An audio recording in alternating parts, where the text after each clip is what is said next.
The Glass Tower. Sienna Hartley had exactly 3 rules for surviving corporate life: arrive early, leave late, and never, ever speak unless spoken to directly.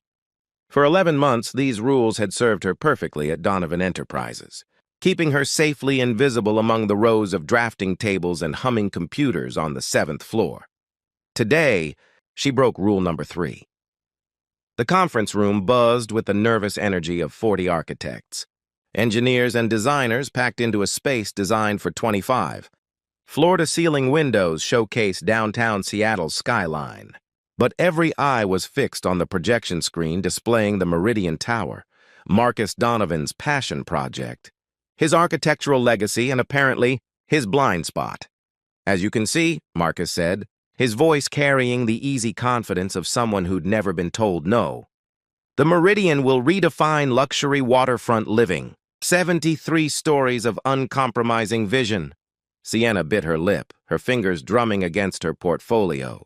The design was technically flawless, she'd give him that. Every angle calculated, every material selected for maximum visual impact. But something about it felt hollow, like a beautiful shell with nothing living inside. Thoughts? Marcus surveyed the room with those steel-gray eyes that had reportedly made investors triple their commitments and competitors reconsider their careers. Silence. The kind of thick, uncomfortable silence that made people suddenly fascinated by their own fingernails. Sienna's hand moved before her brain could stop it. Marcus's eyebrow lifted a fraction.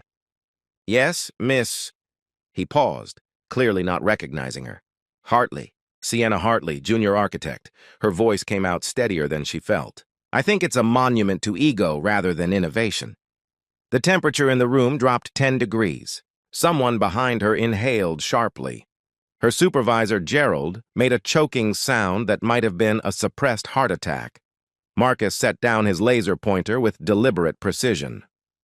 "I'm sorry, could you repeat that?" Every instinct screamed at Sienna to backtrack, to laugh it off as a joke, to remember those 3 sacred rules. Instead, she stood, her 5'4" frame feeling absurdly small in a room full of 6-foot professionals. "The Meridian is stunning," she began, pulling her tablet from her bag with shaking hands. "But it ignores everything we know about sustainable integration. You've got this prime waterfront location, and you're building a vertical gated community that turns its back on the city." She swiped through her screen, pulling up satellite images she'd analyzed during lunch breaks. "See here? The tower creates a wind tunnel effect that'll make the public plaza unusable 6 months of the year. And these reflective panels? They'll cook migratory birds during autumn migration." Marcus walked toward her, his Italian leather shoes making no sound on the carpeted floor. The crowd parted like water. When he reached her table, he held out his hand. "May I?" Sienna handed him her tablet, certain she'd just engineered the shortest architectural career in Seattle history. She'd be packing her desk by noon, updating her resume by dinner, explaining to her mother why she'd thrown away a stable job by— "You're absolutely right." Sienna's thoughts stuttered to a halt. What?" Marcus studied her analysis, scrolling through pages of notes she'd compiled over weeks of observing his project from afar. "The wind tunnel. The bird strikes. I commissioned 3 environmental impact studies and none of them caught this." He looked up, and something flickered in those gray eyes. Respect, maybe, or curiosity. "How long have you been working on this?" Sienna glanced at Gerald, whose face had gone through several shades of purple. "It's just something I noticed. I analyze buildings during lunch. It's a hobby." "A hobby?" Marcus handed back her tablet, then addressed the room without breaking eye contact with her. "This meeting is adjourned. Miss Hartley. My office in 10 minutes." He left without waiting for a response, his presence vacating the room like air rushing out of a punctured balloon. The moment the door closed, chaos erupted. "You're insane!" Gerald hissed, grabbing her arm. "Do you have any idea what you just did? Committed career suicide?" Sienna suggested weakly. "Marcus Donovan doesn't like being contradicted. He especially doesn't like being contradicted in front of his entire design team by someone who's been here less than a year." Marcella from accounting appeared at her elbow, eyes wide. Girl, you either just got fired or promoted. There's no middle ground with Donovan. Sienna gathered her things with numb fingers. Her phone buzzed, a text from her roommate asking about dinner plans. She might have plenty of time for dinner. Plenty of time for everything, actually, since she'd probably be unemployed. The executive elevator to the 42nd floor felt like a ride to the gallows. Sienna watched the numbers climb, each digit ticking away another second of her doomed career. When the doors opened directly into Marcus's office suite, she stepped out onto dark hardwood floors that probably cost more than her entire annual salary. Marcus stood by the windows, hands in his pockets, gazing at the city sprawling below. Without turning, he spoke. "My father built this company from nothing. Started as a draftsman, died as a legend." His voice carried a weight Sienna hadn't heard in the conference room. "Every building I design, I ask myself if it's worthy of his legacy. If it's bold enough, innovative enough, impressive enough." Sienna waited, unsure if she should respond. But you know what? Marcus turned, and his expression held none of the anger she'd expected. "I forgot to ask if it's meaningful enough." He walked to his desk, pulled out a leather portfolio, and slid it across to her. Inside were preliminary sketches for the Meridian, early concepts that looked nothing like the glass tower she'd criticized. These designs incorporated green spaces, community areas, rooftop gardens that connected to the waterfront. "This is what I wanted to build," Marcus said quietly, before the investors wanted something flashier, before the board pushed for maximum square footage, before I convinced myself that bigger meant better. Sienna traced her fingers over the sketches, seeing the vision beneath the compromise. "These are beautiful. Why didn't you fight for them?" "Because I forgot how to fight for things that matter." Marcus leaned against his desk, close enough that Sienna could smell his cologne, something woodsy and understated.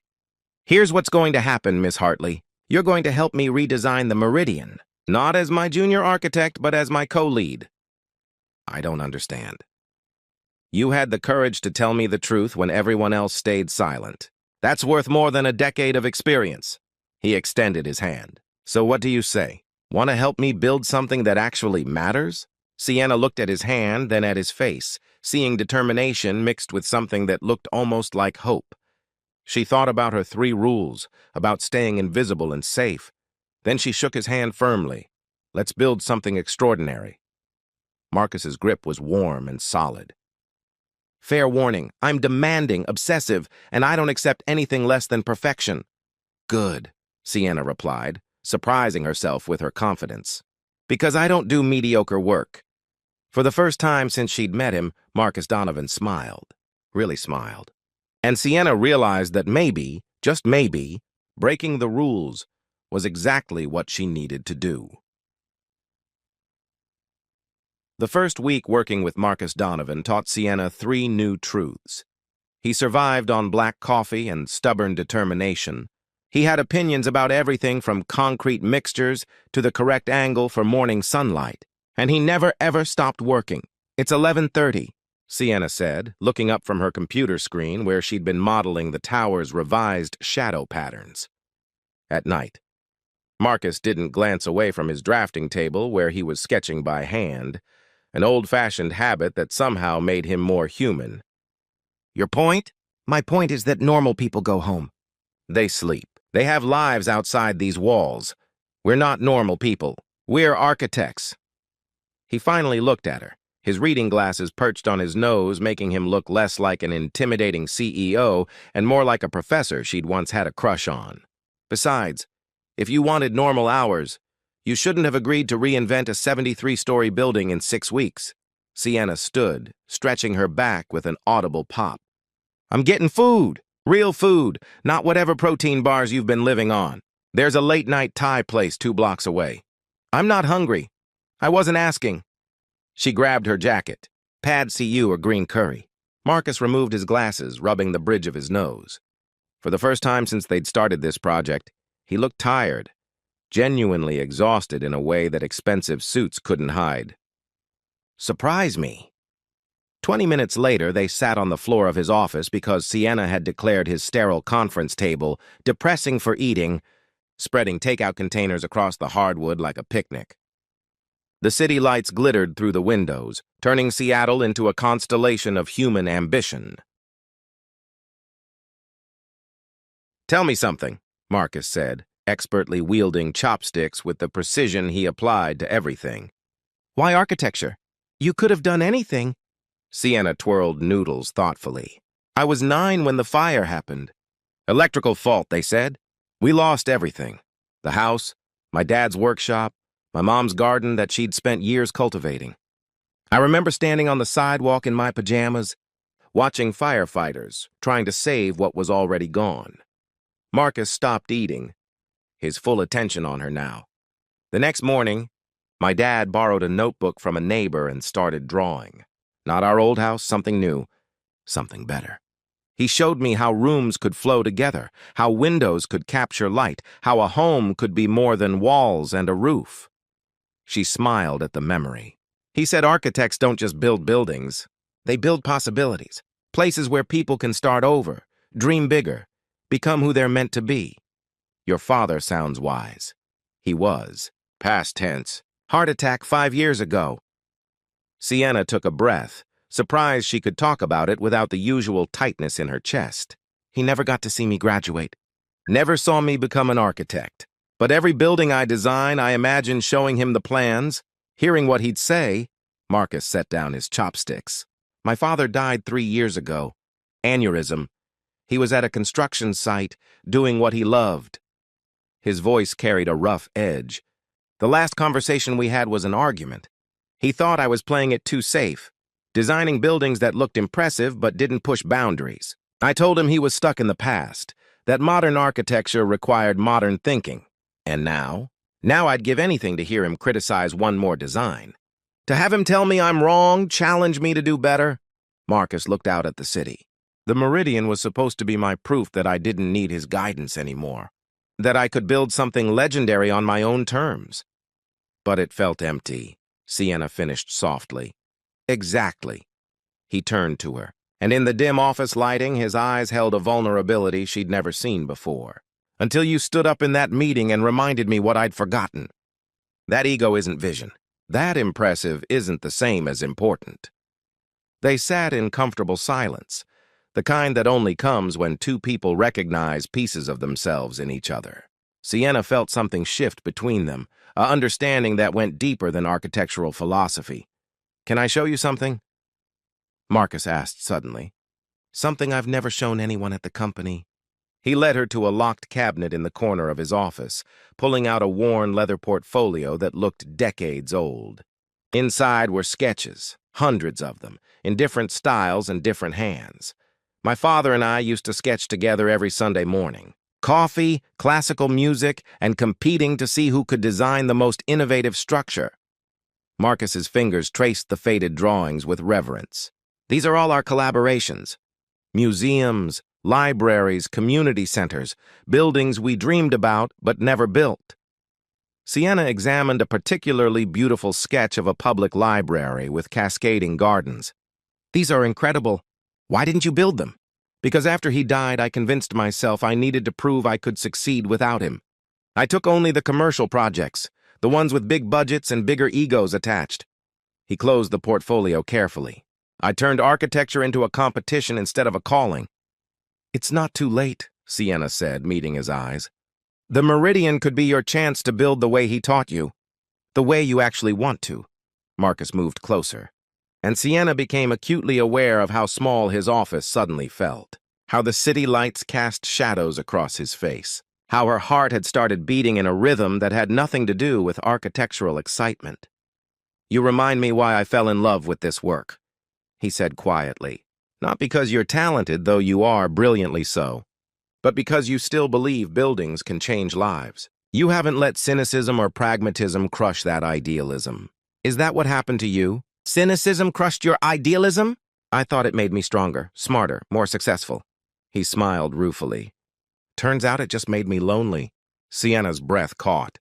They were standing close enough that she could see the flecks of blue in his gray eyes, could feel the warmth radiating from him in the cool office air. "Marcus," she whispered, not sure what she was asking for. He raised his hand slowly.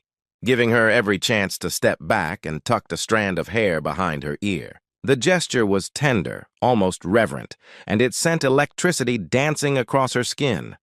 "We should get back to work," he said, but didn't move away. "We should," Sienna agreed, but didn't step back. The moment stretched between them like a held breath, full of possibility and risk. Then Marcus's phone buzzed aggressively on his desk, shattering the spell. He stepped back, running a hand through his hair. "That's the structural engineer. I asked him to run calculations on your courtyard design." He moved toward his desk, but paused, looking back at her. "Sienna, thank you. For the food, for the conversation, for reminding me why any of this matters." "Any time," she managed, her voice steadier than her pulse. As Marcus took his call, speaking in technical terms about load-bearing walls and foundation requirements, Sienna returned to her computer. But she couldn't focus on the shadow patterns anymore. Her mind kept replaying the feel of his fingers against her skin, the vulnerability in his voice when he talked about his father, the way he'd looked at her like she was something precious and unexpected. She'd come to Donovan Enterprises to build her career. She hadn't expected to start building something else entirely, something that felt dangerous and thrilling and terrifyingly real. Marcus hung up and caught her watching him. He smiled. Not his professional CEO smile, but something genuine and warm that made her heart stumble. "Ready to get back to work?" he asked. Sienna smiled back. "Always." But as they returned to their respective stations, both of them knew they weren't just designing a building anymore. They were constructing something much more complicated, built on a foundation of shared loss, mutual respect, and the growing certainty that some blueprints couldn't be planned, they could only be lived. The construction site at dawn was Sienna's favorite place in the world. The Meridian's foundation had been poured 3 weeks ago, and now steel beams were rising from the earth like the skeleton of something magnificent coming to life. She stood at the edge of the site, hard hat secured, watching the sun paint the sky in shades of amber and rose. "You're here early." Sienna turned to find Marcus approaching, 2 coffee cups in hand and concrete dust already on his usually pristine shoes. In the 6 weeks since they'd started redesigning the Meridian, she'd watched him transform from the untouchable CEO into someone who showed up at construction sites before the crew arrived, who argued passionately about the placement of every community garden, who smiled more in a day than he probably had in years. "Couldn't sleep?" she admitted, accepting the coffee. "I keep thinking about what happens when this is finished." Marcus stood beside her, close enough that their shoulders touched. "What do you mean?" "I mean, what happens to us? To this?" She gestured between them, finally brave enough to name the thing that had been growing between late-night work sessions and shared takeout meals and moments when their hands brushed over blueprints. "When the Meridian is done, do I go back to the 7th floor? Do we go back to pretending I'm just another junior architect? Is that what you think?" Marcus's voice was quiet, almost hurt. "That this has an expiration date? I don't know what to think. You're Marcus Donovan. I'm the woman who changed everything." He set down his coffee cup on a nearby crate and turned to face her fully. "Sienna, do you know what today is?" She shook her head, confused by the subject change. 3 years ago today, my father died. For the past 3 years, I've spent this day alone, avoiding people, drowning in work, convincing myself that isolation was strength." He took her coffee cup and set it beside his, then took both her hands. "This morning, I woke up and the first thing I thought wasn't about what I'd lost. It was about what I'd found." Sienna's heart hammered against her ribs. "You walked into my life and reminded me that architecture isn't about monuments to ego. It's about building spaces where people can thrive, connect, become their best selves." Marcus's thumbs traced circles on her palms. "But you did something even more important. You reminded me that I could thrive and connect too. That I didn't have to build walls around myself to be strong. Marcus, let me finish because I've been rehearsing this for 2 weeks and I'm terrified I'll lose my nerve." He smiled nervously, and it made him look younger, more vulnerable. "I'm in love with you, Sienna. Not because you're brilliant, though you are. Not because you challenge me, though you do that too. I love you because when I'm with you, I remember who I wanted to be before grief and pressure and expectations turned me into someone I barely recognized. Tears blurred Sienna's vision. I love you too. I think I have since that first night we worked late and you told me about your father. Since I realized that underneath all that intimidating CEO armor was someone who cared so deeply it scared him. Marcus cupped her face in his hands. His touch gentle despite the calluses he'd earned from spending weeks at the construction site. I can't promise I'll be easy. I'm demanding and stubborn and I still survive on too much coffee. And I'm impulsive and emotional, and I cry at ribbon-cutting ceremonies, Sienna interrupted, laughing through tears. We're a disaster waiting to happen. Or we're a partnership waiting to be built.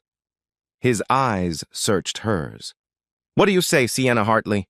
Want to co-design a future with me? No blueprints, no safety nets, just two people figuring it out as they go. Instead of answering with words, Sienna pulled him down and kissed him. It was nothing like the careful, controlled way Marcus approached everything else. It was messy and perfect and tasted like coffee and possibility. His arms wrapped around her waist, lifting her slightly off the ground, and she felt his smile against her lips. When they finally broke apart, both breathing hard, Sienna laughed. Was that professional enough for you?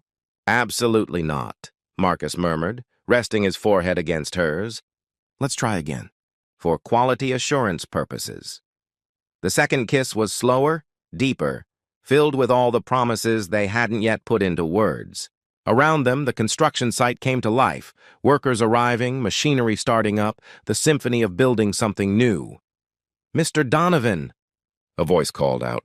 Gerald, Sienna's former supervisor, approached with a tablet and an expression of barely concealed shock at finding his CEO kissing a junior architect. The morning inspection is ready to begin. Marcus didn't let go of Sienna's hand as they turned to face Gerald.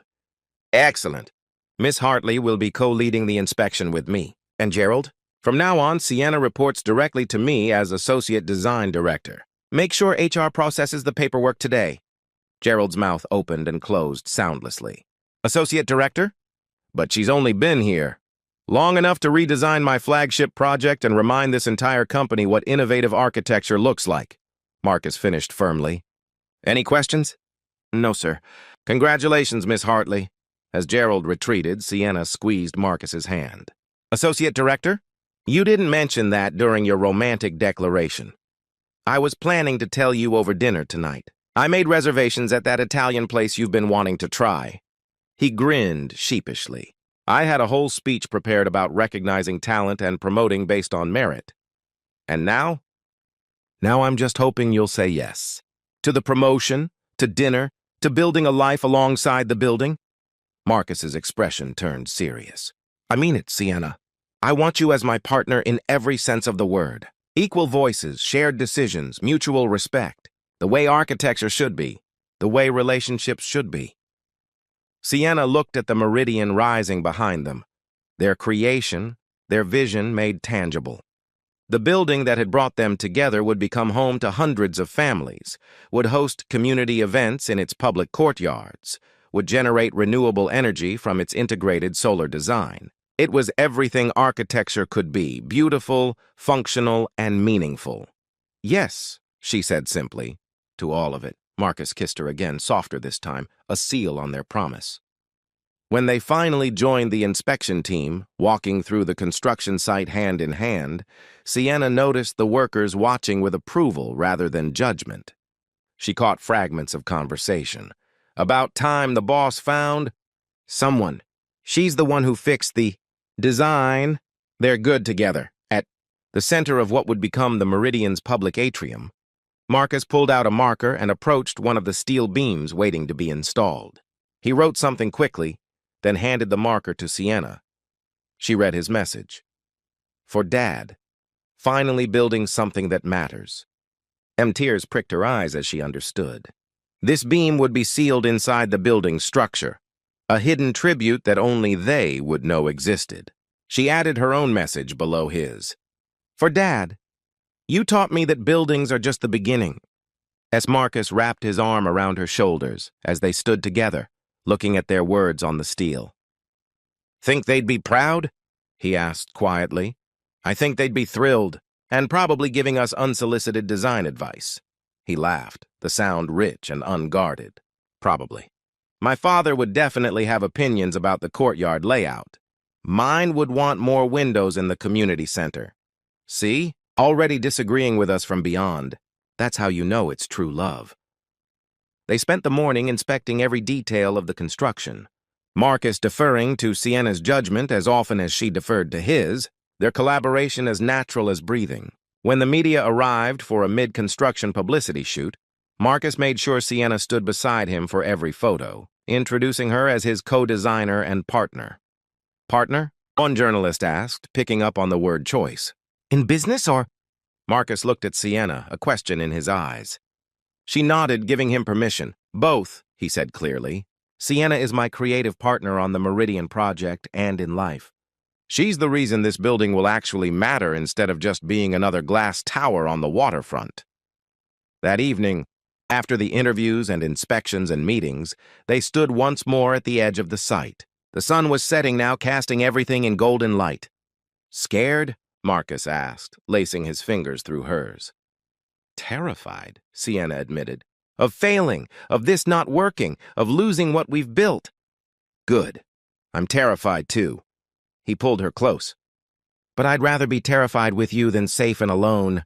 Besides, we're architects. We know that the strongest structures need flexible foundations. We'll bend, adapt, redesign as we go. Sienna leaned into him, breathing in concrete dust and cologne and the scent of possibility. Think we can do it? Build something that lasts? Marcus pressed a kiss to her temple. I think we already are.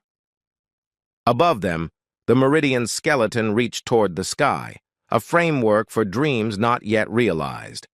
And at its foundation, invisible to everyone except the two people who'd placed it there, a steel beam held their promises. To their fathers, to their calling, and to each other. Some buildings were measured in floors and square footage. This one would be measured in changed lives, renewed purpose, and the love that had grown between two people brave enough to redesign not just a tower, but themselves.